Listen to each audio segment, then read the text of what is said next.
Axel de Tarlet, vous nous emmenez aux États-Unis. Hier, la compagnie d'électricité de Californie a déposé le bilan. Comment est-ce possible?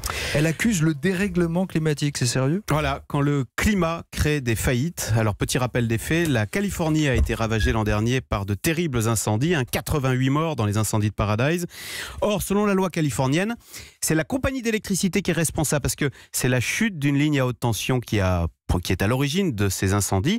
Donc, cette compagnie d'électricité doit indemniser, elle doit réparer les dégâts qui s'élèvent à 30 milliards de dollars, alors énorme, évidemment elle ne les a pas, cette compagnie d'électricité qui valait autant qu'EDF en bourse, donc cette compagnie d'électricité vient de se déclarer en faillite. Alors pour sa défense, elle accuse le réchauffement climatique. La Californie, dit-elle, est ravagée par la sécheresse et la moindre étincelle est fatale.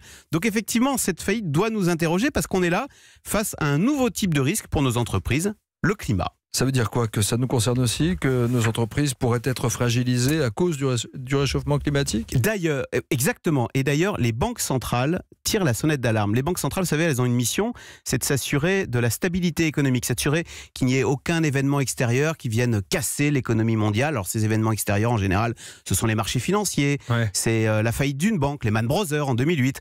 Eh bien désormais, les banques centrales disent maintenant, il nous faut surveiller le climat qui peut casser l'économie mondiale. Alors concrètement, comment on surveille le climat? Comment on surveille nos entreprises par rapport à ce risque? Eh bien, l'une des pistes consisterait à faire passer à nos entreprises des tests climatiques. Exemple, si la température augmente de 2 ou 3 degrés, alors je dis n'importe quoi, mais est-ce que Danone vendra toujours autant de yaourts? Est-ce que telle entreprise devra revoir son modèle économique sous peine de faire faillite, etc.